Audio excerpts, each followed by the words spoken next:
రాష్ట్ర ప్రజలకి మీ ద్వారా తెలియచేయాలని ఈ ప్రెస్ మీట్ ఏర్పాటు చేసుకున్నాం.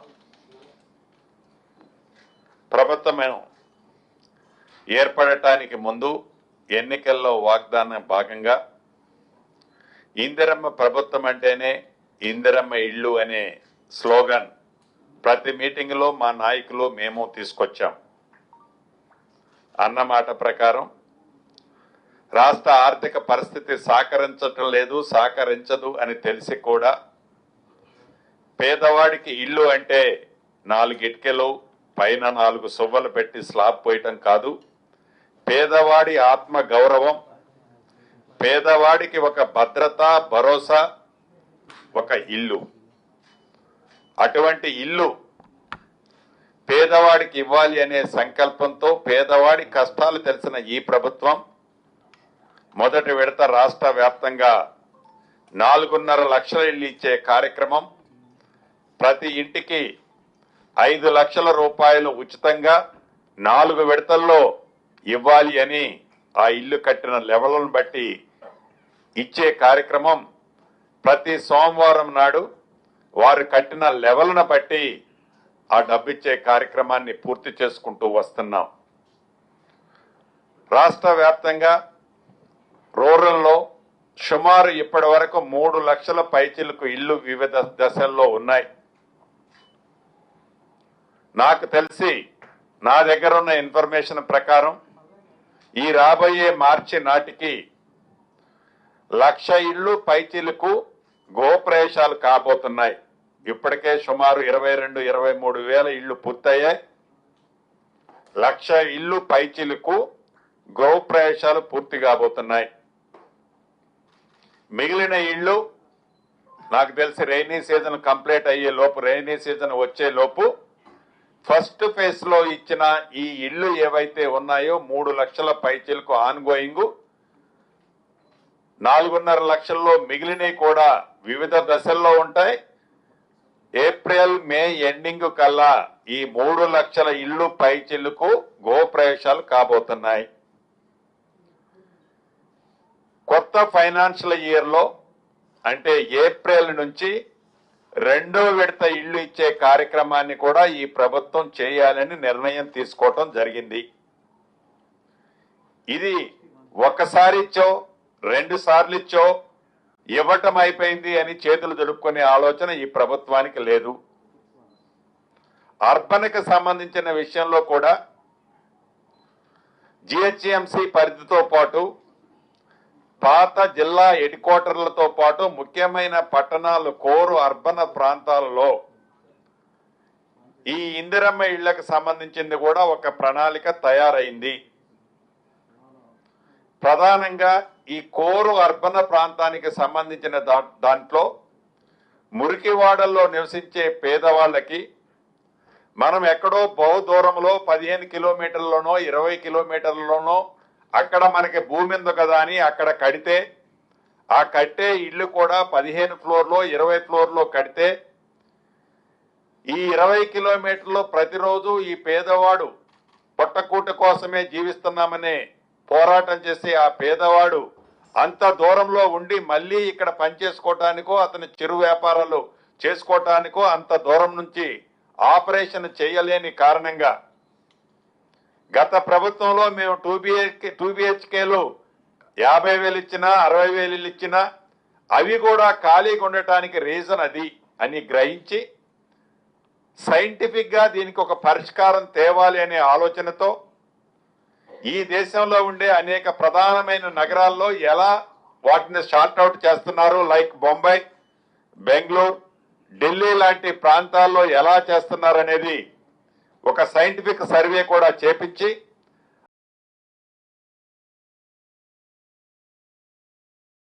వాళ్ళకి అనేది రిపోర్ట్ కూడా తెప్పించుకున్నాం. దాని బేస్తో ఈ మురికివాడలు ఉన్న ప్రాంతంలో అక్కడ ప్రభుత్వ స్థలాలు కానీ ఆ పేదవాడికి ఉన్న చిన్న గుడిసె ఉన్న ప్రాంతంలో కానీ అదే ప్రాంతంలో ఐరేజ్ బిల్డింగ్లు 15 ఫ్లోర్లో 20 ఫ్లోర్లో కాకుండా గ్రౌండ్ +3/4 మ్యాక్సిమం ఫ్లోర్ లోపే కట్టి ఆ పేదవాడు పొద్దున్నే లెగటంతోనే తన చిరు వ్యాపారం కానీ ఏదైనా చిన్న కంపెనీలోనో ఆ ప్రాంతంలో తన జీవనోపాధికి చేసుకునే వసతులు కల్పించే ప్రాంతంలోనే ఇల్లు ఇవ్వాలనే ఆలోచనతో ఈ ప్రభుత్వం అటువంటి ప్రణాళికతో రాబోయే రోజుల్లో ఒక క్లారిటీ ఇవ్వనుంది. రూరల్ ప్రాంతంలో ఏవైతే ఈనాడు ఇళ్లు కడుతున్నామో అర్బన్ ప్రాంతానికి సంబంధించిన ప్రణాళికని అతి కొద్ది రోజుల్లో ఈ ప్రభుత్వం ప్రకటిస్తుంది. రూరల్లో కానీ అర్బన్ లో కానీ సొంత స్థలం ఉండి ఏ నియమ నిబంధనలు అయితే మేము ఇచ్చామో మినిమం 400 SFT మాక్సిమం 600 SFT అనే కట్టాల్సి వచ్చినప్పుడు 30 గజాలు 32 గజాలు ఎవరికైనా ఉంటే ఆ ప్రాంతంలో 400 SFT కట్టలేడు కాబట్టి గ్రౌండ్ ప్లస్ ఫస్ట్ ఫ్లోర్ కట్టుకునే వసతుల్ని ఆల్రెడీ మేము కల్పించాము. సొంత స్థలం ఉన్న వారికి ఇలా హౌసింగ్ సెక్టర్ ఇందిరమ్మ ఇళ్లకు సంబంధించిన దాంట్లో రూరల్తో పాటు ఈ ప్రభుత్వం అర్బన్ లో నివసించే వాళ్ళకి అన్ని వసతులతో కూడుకున్న ఇందిరమ్మ ఇళ్లు ఇయ్యాలన్నదే ఈ ప్రభుత్వం యొక్క ఆలోచన. ఆ దిశలో రాబోయే రోజుల్లో అర్బన్ కి సంబంధించిన ప్రణాళికని ప్రకటించడంతో పాటు కార్యరూపాన్ని కూడా దాల్చే కార్యక్రమం ఈ ప్రభుత్వం చేపడుతుంది. వీటితో పాటు గత ప్రభుత్వంలో 2 BHK కింద కొన్ని కట్టారు. ఆ 2 BHK కింద కట్టి మౌలిక వసతులు లేక కొన్ని కొల్లూరు పరిసర ఎగ్జాంపుల్ చెప్తున్నాను. కొల్లూరు పరిసర ప్రాంతాల లాంటి ప్రాంతాల్లో కొన్ని కట్టి కొన్ని మౌలిక వసతులు లేని కారణంగా కొన్ని ఇందాక నేను చెప్పినట్లు కోర్ హైదరాబాదు ఈ మురికి కుంపలో నివసించే పేదవాళ్ళకి అక్కడ ఇచ్చామని చెప్తే ఆ పేదవాళ్ళు ఈ మురికి కుంపలో ఉండటానికి ఇష్టపడుతున్నాడు కానీ అడిగి పోవడానికి ఇష్టపడిన ఇల్లు అసంపూర్తిగా పూర్తయిన ఇల్లు వాటన్నిటిని కూడా సుమారు 700 కోట్ల పైగా ఇప్పటికే వెచ్చించి ఏవైతే ఎలకేషన్ కానీ ఏవైతే ఎలకేషన్ అయి పొజిషన్ తీసుకొని వాటిని కూడా ఎలకేషన్ అయి ఉన్న అటువంటి వాటిని మళ్ళీ రీ అలాట్ చేసి ఆ పరిసర ప్రాంతాల్లో ఉండే వాళ్ళకి ఆ ఇన్ఫ్రాస్ట్రక్చర్ డ్యామేజ్ కాకుండా ఉండే విధంగా ఇళ్లు వాళ్లకే ఎలకేషన్ చేసే కార్యక్రమం ఇప్పటికే చేపట్టాం. ఆ ప్రాంతంలో ఉన్న వాళ్ళకి వాటిని అలాట్ చేస్తున్నాం. రిమైనింగ్ బ్యాలెన్స్ స్ట్రక్చర్స్ ని కూడా తప్పకుండా రాష్ట్రంలో మిగతా అర్బన్ ఏరియాలో ఉండే ఆ 2 BHKలను కూడా పూర్తి చేస్తామని మీ ద్వారా రాష్ట్ర ప్రజానీకానికి తెలియజేస్తున్నాం. వీటితో పాటు పూర్ పీపుల్ కి చాలా క్లారిటీ ఈ ప్రభుత్వానికి ఉంది. మిడ్ క్లాస్ ప్రజలకి చాలా కోర్ అర్బన్ ఏరియాలో ఇబ్బంది పడుతున్నారు. దానికి కూడా ఎఫర్టబుల్ హౌసింగ్ స్కీముని గతంలో కాంగ్రెస్ ప్రభుత్వం అధికారంలో ఉన్నప్పుడు ఈ GHMC పరిధిలో లైక్ రాజీవ్ సగృహ తర్వాత మనం కుక్కటపల్లి ఏరియాలో ఉండే హౌసింగ్ బోర్డు కానీ ఇటువంటి ఎఫర్టబుల్ హౌసింగ్ స్కీమ్ ను కూడా ఈ ప్రభుత్వం మళ్లీ తీసుకురానుంది. ప్రధానంగా ORR కి 360 degrees లో ఉన్న ORR కి ఆనుకొని ఉన్న అనేక ప్రభుత్వ స్థలాలు కానీ ప్రైవేటు స్థలాలు పూలింగ్ స్కీమ్ ద్వారా తీసుకొని అక్కడ ఎఫర్టబుల్ హౌజెస్ స్కీమ్ ను కూడా రాబోయే 2-3 నెలలలోపు ఆ స్కీమ్ ను కూడా ఈ ప్రభుత్వం ప్రకటించనుంది. No loss no profit scheme లో మధ్యతరగతి కుటుంబాలకి ఇబ్బంది లేకుండా ఉండే విధంగా ఈ ఎఫర్టబుల్ స్కీమ్ ని ఈ రాబోయే రోజుల్లో తీసుకొచ్చే కార్యక్రమాన్ని ఎలా తీసుకొస్తున్నామన్నది కూడా ఈ గ్లోబల్ సమ్మిట్ లో ప్రజెంటేషన్ మిగతా ఈ దేశంలోని మిగతా రాష్ట్రాల హెడ్ క్వార్టర్ లో జరుగుతున్న స్కీములను కూడా స్టడీ చేసి ఆల్రెడీ ఫీజిబిలిటీ రిపోర్ట్ తెచ్చాం. దాన్ని ఇక్కడ ఇంప్లిమెంటేషన్ చేసే కార్యక్రమాన్ని చేపడుతున్నాం. వీటితో పాటు ఆనాడు హౌసింగ్ బోర్డుకు సంబంధించిన అనేక ప్రాంతాల్లో హౌసింగ్ బోర్డు ప్రాపర్టీస్ చాలా ప్రాంతాల్లో కొన్ని లీజుకిచ్చి ఆ లీజు డేట్లు అయిపోయినా వాటిని తిరిగి తీసుకోవటం కానీ వాటిని తిరిగి తీసుకోవాలనే ఆలోచన కానీ ఆనాటి ప్రభుత్వానికి లేకపోతే ఏవైతే లీజుకిచ్చామో లీజులో ఎండ్లో ఉన్నా లేకుంటే లీజు టైం అయిపోయి వారి పొజిషన్లో ఉన్నా లేకుంటే వివిధ కారణాల చేత ఇది హౌసింగ్ ప్రాపర్టీ నాదని కొన్ని కబ్జాలకి గురైన అటువంటి చాలా ల్యాండ్స్ ని చాలా ప్రాంతాల్లో ప్రభుత్వం హౌసింగ్ బోర్డు తీసుకొని వాటికి చుట్టూ నాకు తెలిసి ఇప్పటి వరకు మోర్ దాన్ 1000 ఎకర్స్ పైచిలకు ప్రభుత్వానికి సంబంధించిన హౌసింగ్ బోర్డు ప్రాపర్టీకి కాంపౌండ్ వాల్స్ ఇప్పటికి కట్టాం. చిన్న చిన్న పాకెట్లుంటే ఓపెన్ ఆక్షన్స్ లో కూడా ఇప్పటికే టెండర్స్ పెట్టి సుమారు 750 నుంచి 800 కోట్ల రూపాయల వరకు ఆక్షన్ లో బిడ్ లో కూడా హౌసింగ్ బోర్డు సేకరించడం జరిగింది.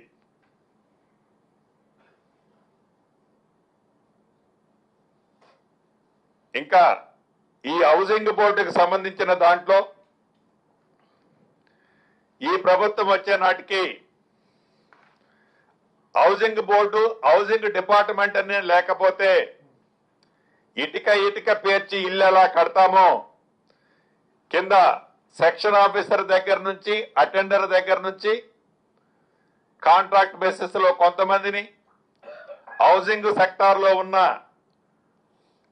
స్టాఫ్ ని డిప్యుటేషన్ మీద వివిధ శాఖలకి ఆనాటి ప్రభుత్వం పంపిస్తే వారందరినీ సుమారుగా 394 మందిని మళ్ళీ తిరిగి ఈ శాఖకి తీసుకొచ్చి కాంట్రాక్ట్ బేసిస్ లో సుమారు 800 మందిని ఏఈల్ని రిక్రూట్ చేసుకొని ఆర్డబ్ల్యూఎస్ R&B పంచాయతీరాజ్ డిపార్ట్మెంట్ల నుంచి 152 మందిని డిప్యుటేషన్ మీద తీసుకొని రెవెన్యూ శాఖ నుంచి ఒక 34-35 మందిని డిప్యుటేషన్ మీద హౌసింగ్ బోర్డుకి డిప్యుటేషన్ ఇచ్చి ఇలా ఫుల్ ప్లెడ్జ్ లో ఈనాడు హౌసింగ్ డిపార్ట్మెంట్ ని స్ట్రెంగ్తన్ చేసుకొని అనుకున్న కార్యాచరణ అనుకున్న పేదవాడికి ఇవ్వాలనే ఒక దృఢ సంకల్పంతో ఇందిరమ్మ ఇల్లు కార్యక్రమాన్ని ఇచ్చేదానికి కావాల్సిన వ్యవస్థనంతా కూడా ఎస్టాబ్లిష్ చేసుకొని ప్రణాళికాబద్ధంగా ఈనాడు కంప్లీట్ చేసే దిశలో ఉన్నాం.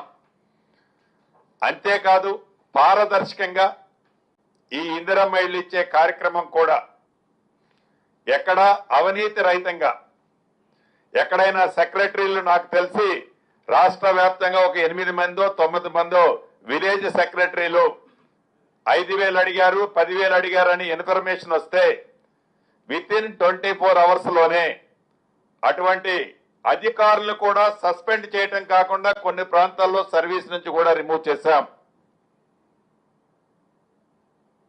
అంటే పేదవాడి కళ నెరవేర్చే దాంట్లో మధ్యలో ఏ రకమైన పైరవీకారుడు ఏ రకమైన కాంట్రాక్టర్ లేకుండా ఈ 5 లక్షల రూపాయలు కూడా లబ్ధిదారులు ఎవరైతే ఉన్నారో డైరెక్ట్ గా వారి అకౌంట్కే ప్రతి సోమవారం నాడు వారి అకౌంట్కే పోయే విధంగా ఎలకేషన్ చేసేది కూడా నీది ఏ పార్టీ అని అడగల, నీది ఏ కులమని అడగల, నీకు ఇవాళ 5 లక్షల రూపాయలు బెనిఫిట్ జరిగే ఇల్లు ఇస్తున్నాను రేపు ఎన్నికల్లో నాకు ఓటేస్తామని అడగకుండా ప్రతిపక్ష ఎమ్మెల్యేలు ఉన్న ప్రాంతంలో కూడా వారి సూచనలు వాళ్ళ అభిప్రాయాలు కూడా సేకరించి గౌరవ కలెక్టర్ గారి చేతుల మీదుగా పారదర్శకంగా గత ప్రభుత్వంలో లాగా కాకుండా పారదర్శకంగా పేదవాళ్ళైన అర్హులకి ఈ ఇందిరమ్మ ఇళ్లు ఇచ్చాం. భవిష్యత్తులో కూడా అలానే ఇయ్యబోతున్నాం. రాష్ట్ర వ్యాప్తంగా 1-2 సమస్యలు ఉన్నాయి. ఇంకా ఇందుట్లో ఆనాడు కాంగ్రెస్ ప్రభుత్వం ఉన్నప్పుడు ఇందిరమ్మ ఇళ్లు కొన్ని ప్రాంతాల్లో కట్టారు. ఆనాడు 5,000 10,000 తీసుకొని ఫౌండేషన్ లెవెల్లో కిటికీ లెవెల్కో కట్టి తర్వాత ఆర్థిక పరిస్థితి సహకరించిన కారణంగా అది అసంపూర్తిగా మిగిలిపోయాయి. అదే రకంగా గత ప్రభుత్వంలో గృహజ్యోతి కార్యక్రమం ద్వారా కొంతమందికి తెల్ల కాగితాన్ని నల్ల కాగితం కింద మార్చి ఆర్డర్లు ఇచ్చారు ఎన్నికల ముందు. వాళ్ళు కూడా ఫౌండేషన్ లెవెల్ కట్టి ఆగిపోయి ఉన్నారు. రాష్ట్ర వ్యాప్తంగా ఇటువంటి నాకు తెలిసి ఒక 12 నుంచి 15,000 మంది ఉన్నారు అన్నది ప్రాథమికంగా నాకు అందిన సమాచారం. వాటిని గురించి కూడా తప్పకుండా కేబినెట్ లో చర్చించి అందుట్లో నిజమేంటో తెలుసుకొని అర్హులైన వారు అటువంటి వాళ్ళందరికీ కూడా ఒక పాజిటివ్ న్యూస్ ఇవ్వాలన్నది వ్యక్తిగతంగా నా ఆలోచన. అంతేకాదు ఇంకా కొన్ని ప్రాంతాలలో ఇళ్ల స్థలం లేని నిరుపేదలు ఉన్నారు. ఇళ్ల స్థలము లేదు, వాళ్ళకి ఇల్లు లేదు. ఇళ్ల స్థలము లేని నిరుపేదల గురించి కూడా భవిష్యత్తులో ఈ ప్రభుత్వం ఆలోచించే దిశలో ఉన్నది. అర్బన్ లో ఇళ్ల స్థలము లేకపోతే ప్రభుత్వ స్థలంలో కట్టిన ఇందిరమ్మిళ్ళు ఇచ్చే కార్యక్రమం మనం ప్రవేశపెడుతున్నాం. అర్బన్ లో అటువంటి కార్యక్రమం లేదు కాబట్టి రూరల్ ప్రాంతంలో ఇళ్ల స్థలం లేని వారికి కూడా ఒక న్యాయమైన, ఒక పాజిటివ్, ఒక గుడ్ న్యూస్ ఈ ప్రభుత్వం చెప్పాలని వ్యక్తిగతంగా నేను ఆలోచిస్తున్నాను. తప్పకుండా ఆ దిశలో ఈ ప్రభుత్వం భవిష్యత్తులో అటువంటి ఆలోచన కూడా చేపట్టుద్దని ఈ వేదిక ద్వారా రాష్ట్రంలో ఉన్న నిరుపేద ఇళ్ల స్థలం లేని నిరుపేదలకు కూడా ఈ వేదిక ద్వారా తెలియజేస్తున్నాను. ఏది ఏమైనా పేదవాడి ప్రభుత్వంగా ఈ ప్రభుత్వం వచ్చింది లగాయితూ పేదవాడికి అనేక సంక్షేమ కార్యక్రమాలు ఇచ్చే దాంట్లో భాగంగా ఈ ఇందిరమ్మ ఇళ్ల కార్యక్రమం ఒక విడత ఇచ్చి చేతులు దులుపుకొని పోకుండా అర్హులైన పేదవాడికి ఇల్లు ఇవ్వాలనే చిత్తశుద్ధి నిజాయితీతో గౌరవ ముఖ్యమంత్రి రేవంత్ రెడ్డి గారి నాయకత్వంలోని ఈ ప్రభుత్వం రాబోయే 3 సంవత్సరాలలో వీలైనంత పేదవాళ్ళకి ఇల్లిచ్చే కార్యక్రమం చేపడుతూ రూరల్లోనే కాకుండా అర్బన్ లో కూడా ఇచ్చేదానికి ప్రణాళికను ఏర్పాటు చేసుకుంటూ పేదవాళ్లతో పాటు మధ్యతరగతి కుటుంబాలకు కూడా ఎఫర్డబుల్ హౌసింగ్ స్కీమ్ అనే కార్యక్రమాన్ని చేపట్టే దిశగా నడుస్తూ గడిచిన ఈ 2 సంవత్సరాల్లో చేసిన కార్యక్రమాలతో పాటు రాబోయే 3 సంవత్సరాల్లో చేయబోయే కార్యక్రమాలను కూడా తప్పకుండా ఒక ప్రణాళికాబద్ధంగా ఈ గ్లోబల్ సమ్మిట్ లో కూడా హౌసింగ్ సెక్టార్ నుంచి ప్రవేశపెడుతూ మీ అందరి దీవెనలతో 2 సంవత్సరాలు ఈ ప్రభుత్వం పేదవాడికి అండగా ఎలా ఉందో రాబోయే 3 సంవత్సరాలే కాదు మళ్లీ ఎన్నికలు అయిన తర్వాత కూడా మీ దీవెనలో ఉండే విధంగా ఈ ప్రభుత్వం నడుచుకుంటుందని ఈ వేదిక ద్వారా రాష్ట్ర ప్రజలందరికీ తెలుపుతూ సెలవు తీసుకుంటున్నాను.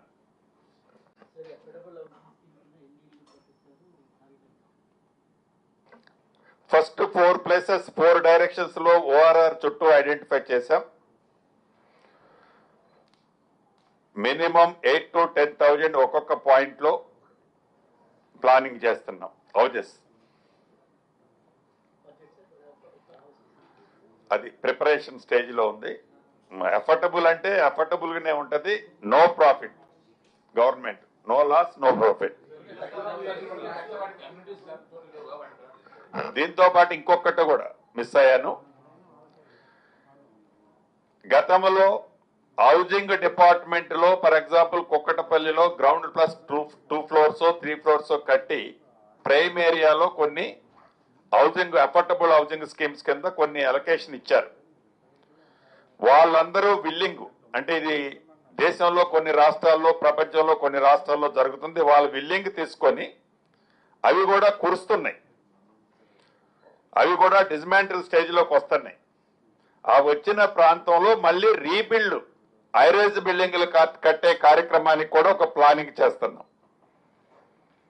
ఆ హౌసింగ్ సెక్టార్ ఎక్కడైతే గతంలో ఇచ్చి శిథిలావస్థ స్టేజ్కి వచ్చి లేటెస్ట్ వాళ్ళకి ఫెసిలిటీస్ లేక ఇబ్బంది పడే ప్రాంతాల్లో రీబిల్డ్ చేసే కార్యక్రమాన్ని కూడా చేపట్టాలన్నది ఆలోచిస్తున్నాం. డెఫినెట్ గా దాన్ని కూడా ట్రాక్ లోకి తీసుకొస్తున్నాం.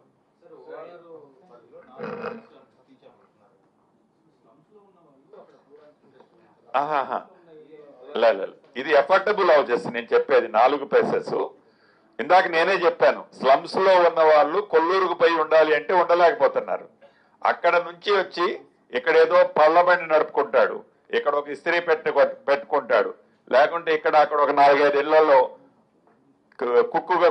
కుక్కునో ఏదేనో పని చేస్తుంటారు. వీళ్ళు అక్కడికి పోయి ఉండటం అనేది సాధ్యం కావట్లేదు. కాబట్టి ఇక్కడ ఉన్న వాళ్ళకి ఇదే పాయింట్ లో నియరెస్ట్ లో G+3 or 4 కట్టి ఇక్కడే ఇచ్చే కార్యక్రమం చేపడుతున్నాం. ఆల్రెడీ 13-14 ప్లేసెస్ ఐడెంటిఫై చేశా. వాటిని రాబోయే కొద్ది రోజుల్లో పాలసీని క్లోజ్ చేసేసి మూవ్ అవుతున్నాం.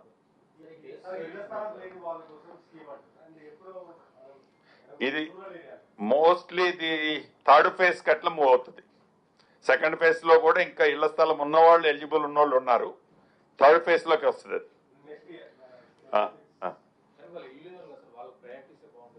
వాళ్ళకు కూడా ఇవ్వాలి. అందుకని 2 సైమల్టేనియస్ గా ఒకేసారి అనేసరికి నీకు ఆర్థిక పరిస్థితి కూడా కొంచెం ఉంటది కదా. ఎస్, ఇందాక నేను చెప్పింది సుమారు 15,000 ఉన్నాయి అన్నది 3 రకాలది.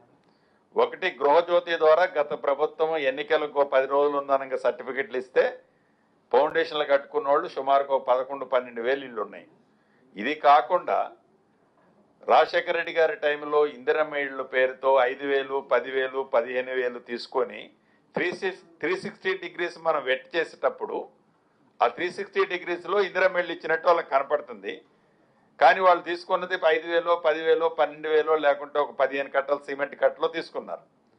సో వాళ్ళకి ఆ బేస్మెంట్ మందమో ఏదో ఒక పాలసీ డెసిషన్ తీసుకొని దాని మీద కూడా ఒక పాజిటివ్ డెసిషన్, వాళ్ళు కూడా ఇల్లు లేని వాళ్ళే ఆనెస్ట్లీ, వాళ్ళకు కూడా పాజిటివ్గా స్పందించాలన్నది ఆ డైరెక్షన్ లో థింక్ చేస్తున్నా. ఇది నా వ్యక్తిగతమైంది, ఇంకా డిస్కషన్ ఫైనల్ కాలేదు. 3 లక్షల చిల్లర అంటే మేము శాంక్షన్ ఇవ్వటం 3,80,200 ఇచ్చాం. ఆన్ గోయింగ్ 3 లక్షల చిల్లర పేమెంట్ ఆ స్టేజ్ లో జరుగుతుంది.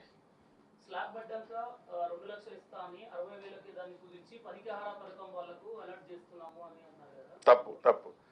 స్లాబ్ పడ్డ తర్వాత 2 లక్షలు ఇస్తామని 1,40,000 ఇస్తున్నాం. 60,000 ఇవ్వటం కాదు, 60,000 రూపాయలు కేంద్ర ప్రభుత్వం మనకి ఇస్తానన్నది 1 రూపాయి కూడా ఇంకా రాలే. వాళ్ళు ఇవ్వనంటే మనం ఇవ్వడానికి రెడీగా ఉంది.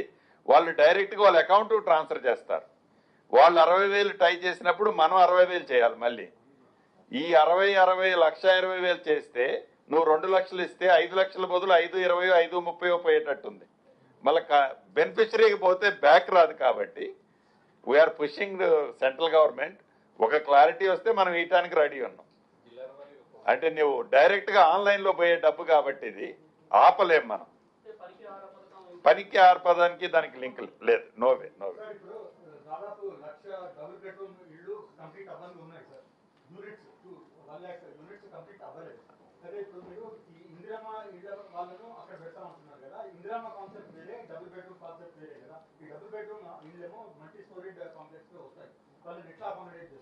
అంటే ఇక్కడ మీరు అడిగింది వ్యాలిడ్ పాయింట్ అని.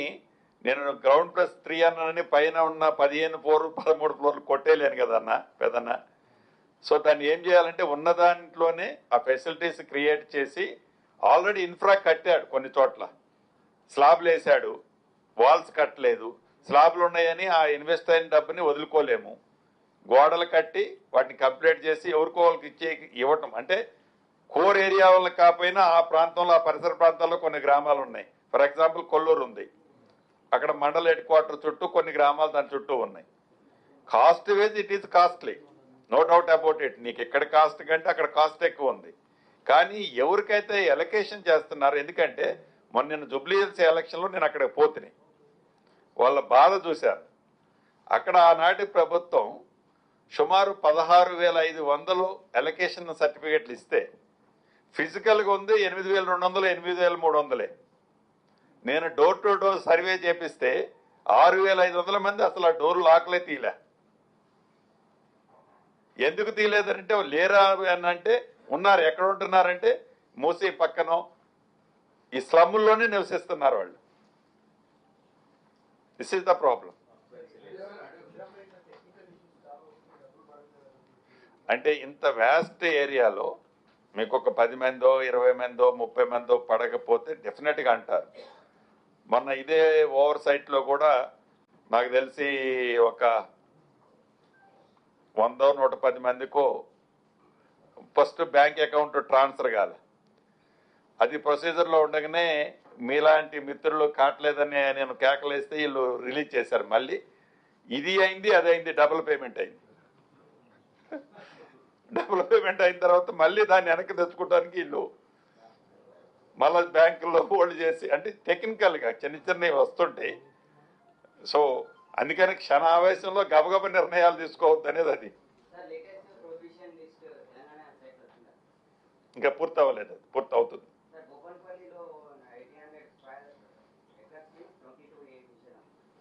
ఈ గోపనపల్లిలో 22A కింద పెట్టింది మనం కాదు. ఇవాళ పేపర్లో కూడా నేను చూశాను.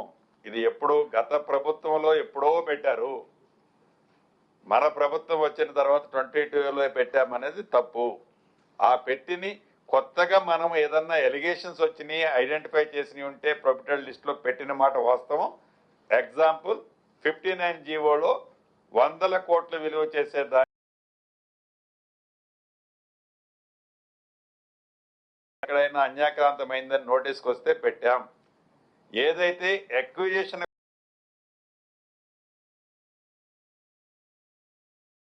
చంద్రబాబు నాయుడు గారి ప్రభుత్వం గోపనపల్లిలో ఎక్విజిషన్ కోసం నోటీసులు ఇచ్చారు. ఆ నోటీసులు ఇచ్చింది ఆనాటి ప్రభుత్వమే నిషేధిత జాబితాలో చేర్చింది. ఆ నిషేధ జాబితాలో ఏదుందో దాన్ని మళ్ళీ యాజ్ ఇట్ ఈజ్ ఉంచామే తప్ప కొత్తగా మనం నిషేధిత జాబితాలో ఏమీ పెట్టలే. తప్పది.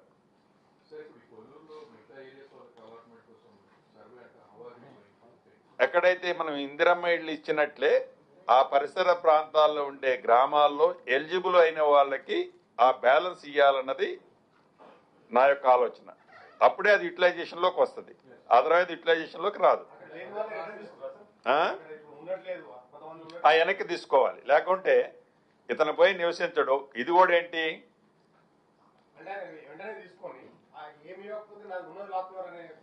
అంటే అతనికి ఇప్పుడు ప్రూఫ్ తీసుకుంటాం. అడ్డగోలుకి తొందరపడి నిర్ణయం తీసుకోము. కొంతమంది రీప్లేస్మెంట్ కూడా అయింది. ఇప్పుడు మీకు ఇచ్చాం, మీరు ఇంకొకరికి అమ్మేసుకున్నారు. ఆ కొనుక్కున్నాడు అంటే అక్కడ ఉన్నాడు, ఆ కొల్లూరు ప్రాంతంలో నివసించేవాడు. మళ్ళీ ఈడు నిరుపేద, ఇల్లు లేని నిరుపేదనని ఇక్కడికి వచ్చి అంటాడు. అదంతా కూడా చాలా క్షుణ్ణంగా ఒక నోటరీ చేసి చేస్తున్నారు. ఆల్రెడీ ఒకసారి నోటీసులు ఇచ్చాం, 2 సార్లు ఇచ్చాం. చెప్పాను ఇందాక 6,000 చిల్లర మంది అసలు ఓపెనే చేయలేదు తాళాలు. సార్, ఈ జేఎన్జే హౌసింగ్ సొసైటీ ఏమన్నా ప్రోగ్రెస్ ఏమన్నా ఆలోచన చేస్తుందా సార్ గవర్నమెంట్?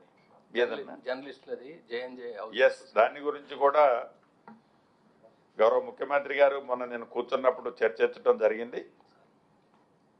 సో ఇది రైట్ ప్లాట్ఫారం కాదు. I will tell you.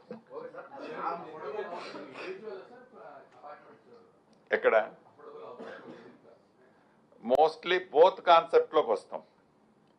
Individual వస్తాము, అదే సెక్టార్లో అదే ప్లేస్లో అపార్ట్మెంట్ టైప్లో కూడా వస్తాం. అంటే ఆ అఫోర్డబిలిటీలో మళ్ళీ 2 రకాలు కూడా ఉంటారు కదా. ఒకళ్ళు 25 లక్షలు పెట్టుకోగలుగుతారు, ఒకళ్ళు 15 లక్షలు పెట్టుకోగలుగుతారు. ఇద్దరికి ఉండే ఏర్పాట్లు చేద్దాం అన్నది.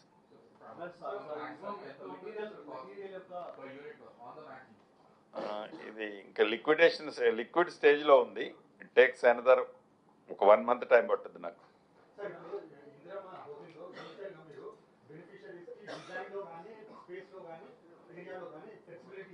పూర్తిగా ఇచ్చాం.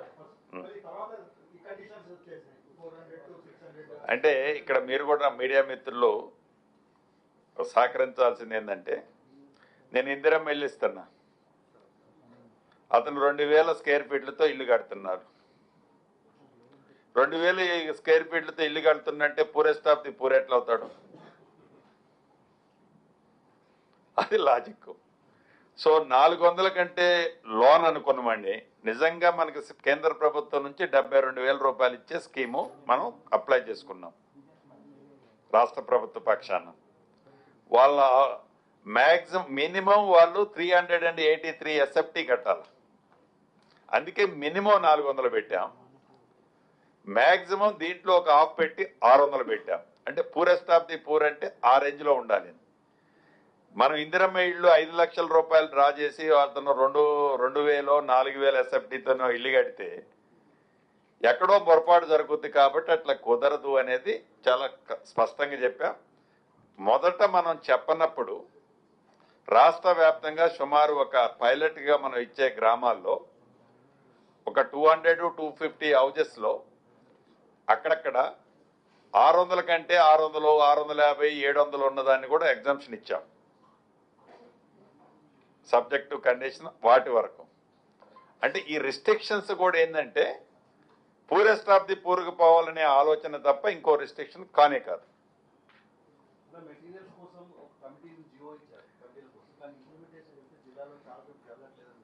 సో కొంచెం అది యాక్టివ్గా లేని మాట వాస్తవం. నౌ విల్ దాన్ని ఆఫ్టర్ ది సమ్మిట్ డెఫినెట్గా దాని మీద ఒక రివ్యూ తీసుకొని సిమెంట్ అండ్ స్టీల్ దానికి సంబంధించింది కూడా కొంత బెనిఫిషరీకి వచ్చే విధంగా ఏర్పాటు చేసే దిశలో చాలా పాజిటివ్ థింక్ చేస్తాను.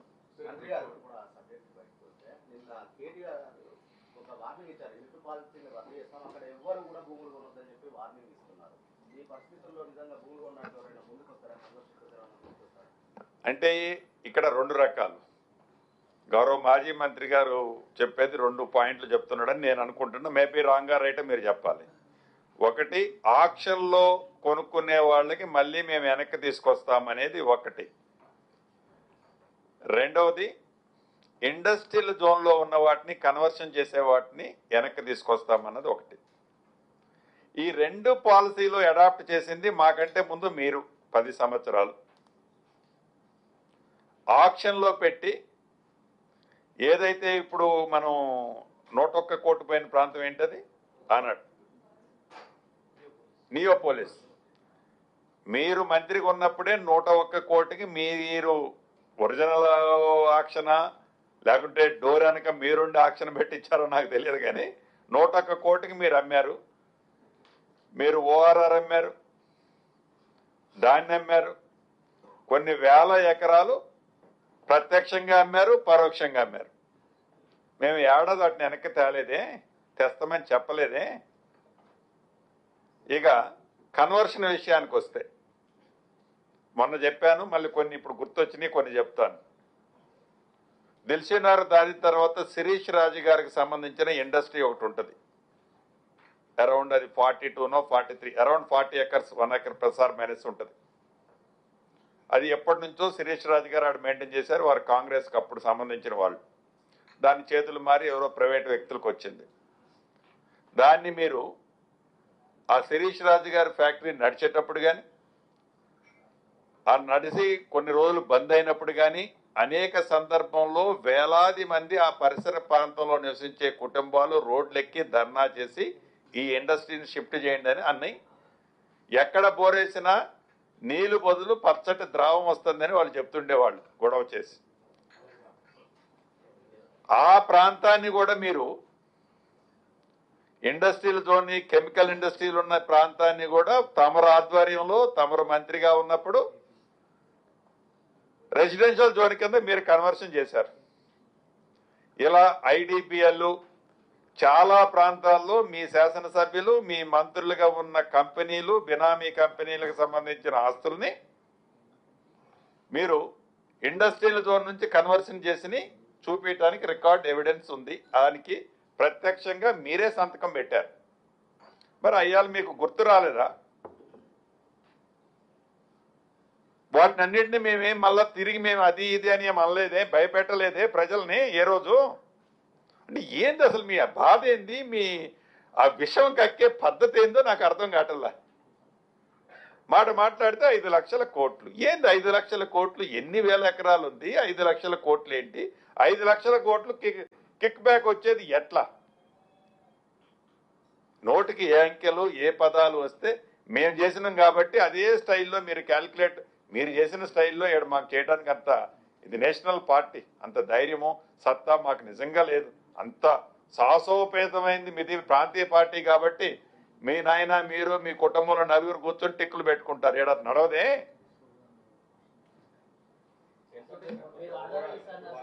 ఎగ్జాక్ట్లీ ఫిగర్ నాకు ఇంకా జరుగుతుంది. ఎగ్జాక్ట్లీ ఫిగర్ నాకు తెలియకుండా నేను మాట్లాడలేను. కానీ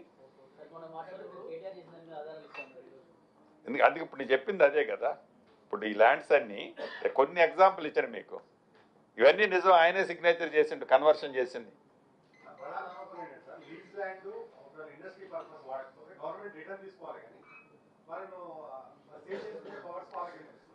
నియమ నిబంధనలకి నేనేమి అది విస్తరణము ఫైనల్ చేస్తున్నాం అన్నది కూడా తప్పు.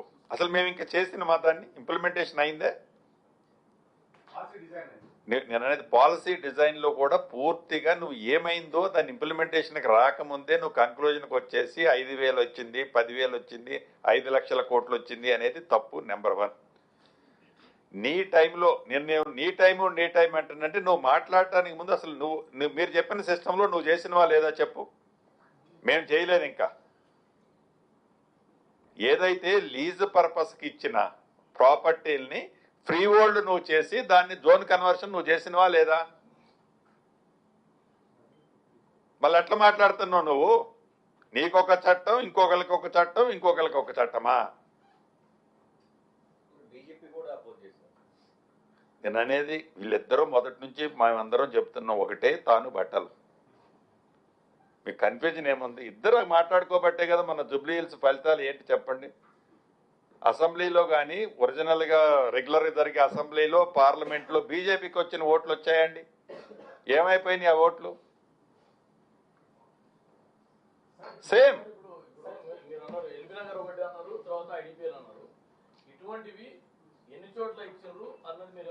డెఫినెట్గా ఇవ్వగలుగుతానన్నా. నేనంతా కూడా ఈ ఆఫీసర్స్ గ్లోబల్ సమ్మిట్లో ఉన్నారు. ఆఫ్టర్ దట్ ప్రతి గజానికి సంబంధించింది వీళ్ళు కన్వర్షన్ చేసింది will give to the public. పెట్టాల్సిన బాధ్యత కూడా మా మీద ఉంది, పెడతాం పక్క. ఒప్పల్ మీకే ఎక్కువ తెలుసు నాకంటే. తలొకటి మీరు నోరు తెరిస్తే అన్ని లిస్టు మీరు చెప్పేస్తారు.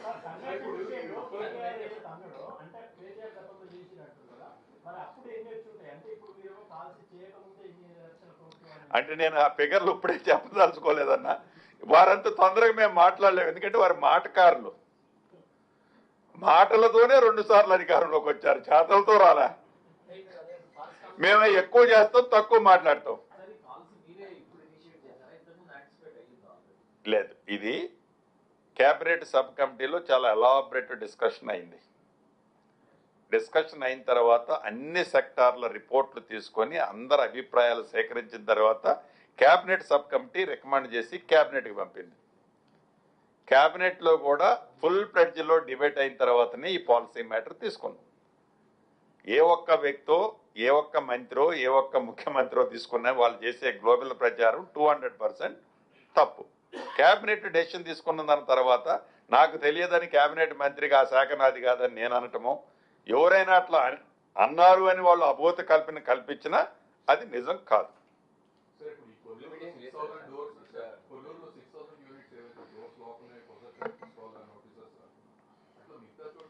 ఉన్నాయండి అన్ని ప్రాంతాల్లో సేమ్ పొజిషన్. ఒక్క రూరల్కి సంబంధించిన ప్రాంతాల్లో కట్టిన 2 BHKలు కాకుండా అర్బన్ ప్రాంతాల్లో, అంటే ఫర్ ఎగ్జాంపుల్ ఖమ్మం లాంటి ప్రాంతంలో ఎటువంటి ఇబ్బంది లేదు. ఈ హైదరాబాద్ పరిసర ప్రాంతాల్లో ఇటు మేడ్చల్ ప్రాంతంలో కట్టినవి ఒక 5-6 ప్లేసెస్ ఉన్నాయి. ఈ రంగారెడ్డి జిల్లాలో కట్టినవి కొన్ని ఉన్నాయి, హైదరాబాద్ జిల్లాలో కట్టినవి కొన్ని ఉన్నాయి. ప్రైమ్ ఏరియాలో మళ్ళీ సింగిల్ ఖాళీ లేదు, కోర్ ఏరియాలో సింగిల్ ఖాళీ లేదు. ఏదైతే అవుట్కట్స్ పోయి కట్టిన దగ్గరనే ఖాళీలు ఉన్నాయి. ఆల్రెడీ ఇచ్చాం. ఇంకా తీసుకోవాలి అండర్ ప్రొసీజర్.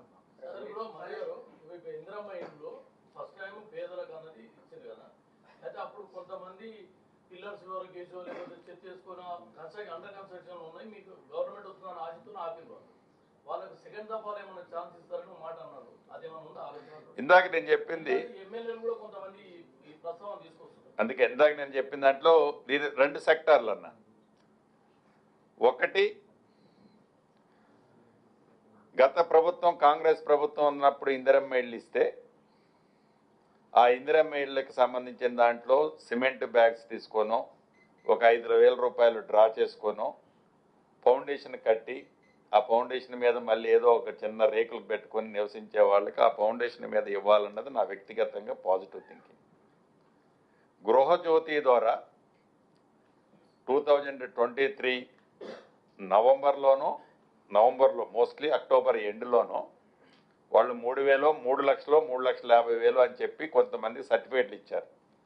రాష్ట్ర వ్యాప్తంగా 10,000, 11,000 మందో ఫౌండేషన్లు కట్టుకొని ఇందులోకి ఎలక్షన్ రిజల్ట్స్ వచ్చిన తర్వాత ఆపేశారు.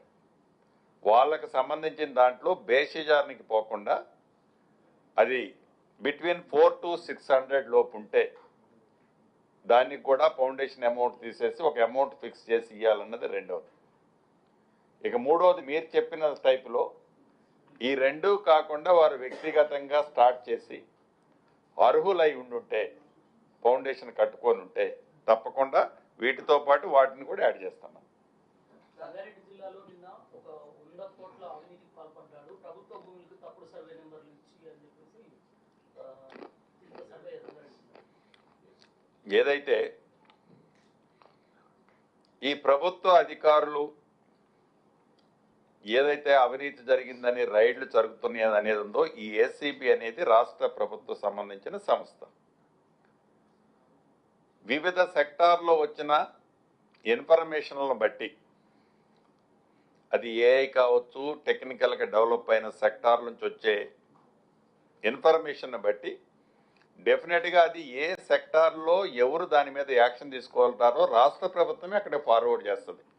అంటే ఇది పారదర్శకత ఈ రాష్ట్ర ప్రభుత్వాన్ని. నా ప్రభుత్వంలో ఉన్న లేకుంటే రెవెన్యూ స్టాండ్ సర్వే నాది కాబట్టి వాడు ఎంత తప్పు చేసినా నేను ఉపేక్షిస్తున్నాను, అది ఎంత పెద్దోళ్ళు ఉన్నా తప్పకుండా దాని మీద చట్టం పని అది చేసుకుపోయే దాంట్లో పారదర్శకత కోసం ఈ ప్రభుత్వం పనిచేస్తుంది. వ్యక్తిగతంగా మీపైన కూడా సోషల్ మీడియాలో ఒక పార్టీ చేస్తూ ఉంది, ఈ మంత్రి భూముల వ్యవహారాల్లో తలదూరుస్తున్నారని చెప్పి స్వయంగా ఆయన కుమారుడి పైన కేసు అయిందని చెప్పి పెద్ద ఎత్తున విస్తృత ప్రచారం చేస్తూ ఉన్నారు. సో ఇందాక నేను చెప్పాను కదా, ఇవాళ ప్రభుత్వం ఇంకా వాళ్ళు ప్రభుత్వంలో ఉన్నాము, మేము ప్రభుత్వంలో ఉన్నాం కాబట్టి మంత్రి కొడుకు మీద కేసు పెట్టించామని ఆ వాక్కులు అనేది తప్పు. మేము ప్రభుత్వంలో ఉన్నప్పుడు పారదర్శకత అనేది ఒక మనిషి ఒక కంప్లైంట్ ఇచ్చినప్పుడు ఆ కంప్లైంట్ని పోలీసులు రిజిస్టర్ చేయడం సహజం.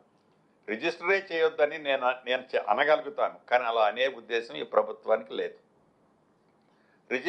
రిజిస్టర్ అయిన తర్వాత తప్పకుండా దాని మీద నిజ నిర్ధారణ చేసి అధికారులు తన తప్పుంటే నా కొడుకుండని, నేనుండని, ఇంకొక వ్యక్తి ఉన్నాయి, శిక్షకు అర్హుడు.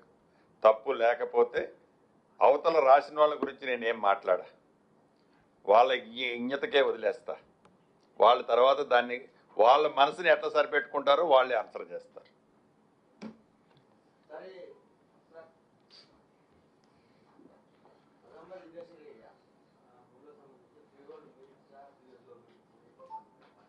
అన్న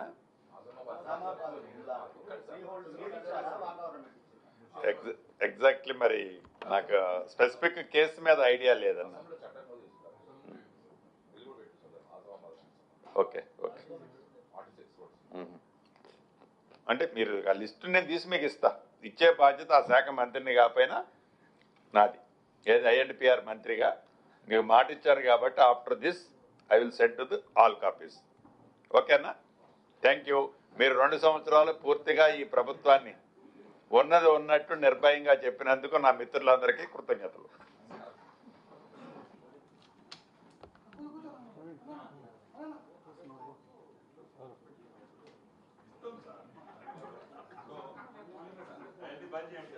ఓకే సార్.